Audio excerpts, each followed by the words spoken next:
Welcome back for another book talk video. Today is Suspense Saturday, and I want to talk to you about a collection of horror short stories. It's called Local Haunts, a HorrorTube anthology edited together by our St. Clair. This book was put together in 2020. I really like it. I think that this is a great idea. The profits from the book, it says all proceeds will go to the literacy charity First Book. So the authors who wrote the stories for this collected no money for themselves. They basically donated their creativity, their ideas to the project, the stories, so that this charity could have money from it. And I think that that's wonderful. That's a great way for a collection of short stories anthology to come together so that they also don't have to worry about all the paperwork and legal elements of paying out the authors over the years and that sort of thing. I like it a lot. There is a foreword in here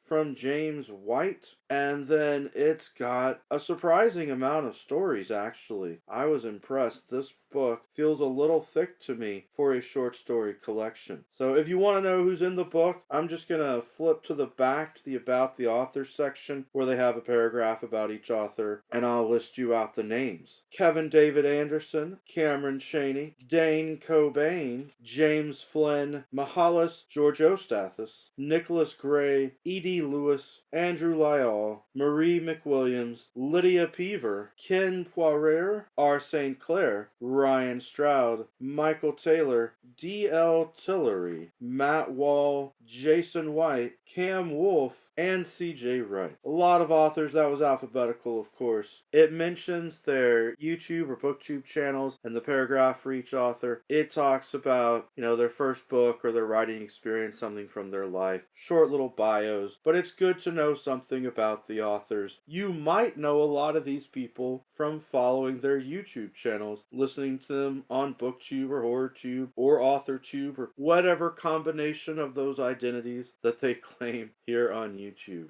I really liked the story. The concept being called Local Haunts was that this was a collection of stories that would be from their home region, their home area. Some of them are historical, set in the past. Some are modern. Some are bizarre, kind of weird concepts mixed in with it. But I thought that it was a really nice theme and that worked out well overall. I don't want to give you spoilers for any specific stories, though, because I would like to encourage you to read the book, to read the stories, to support the cause. So you can go online, you can get an ebook copy, or you can buy a paperback copy. I have an actual paperback one because I thought it'd be nice. I still like paperback books a whole lot, even though I have my e-reader and I started shifting some to it. I thought, since this was a special project done by HorrorTube, BookTube members, that it would be nice to have the actual physical copy. So I'm glad that I got it. That way I was able to easily put sticky notes in it and allow myself to spend some more time thinking about the ideas, because in a short story for horror, even though it's short and even though it's horror, they often bring up interesting themes, philosophical ideas, something for you to think about. So I think it's nice to make some annotations, whether you do it like I do on sticky notes or your own paper, that sort of thing, to follow along with it. I do have one more really fascinating bit of trivia to add to this video before I go, and that is there is a tag that goes along with this book, the Local Haunts tag. You can look it up on YouTube, and it might be fun for you to do so that you can read the stories in the book and then you can do the tag. Though I believe in the tag description they allow for some different options. If you haven't read all the stories or if you haven't read the book, you can still maybe answer the questions that are in the tag. I'm not doing the tag today, but I plan to do it in the future, maybe closer to Halloween. So reading this book gets you another awesome tag experience as well, and I think that that's cool. Alright, that's it for today. Every day is a good day for a book talk. And to support your fellow booktubers, authortubers, horrortubers, and of course to support literacy charities, let's help more people learn to read and be able to read. Peace.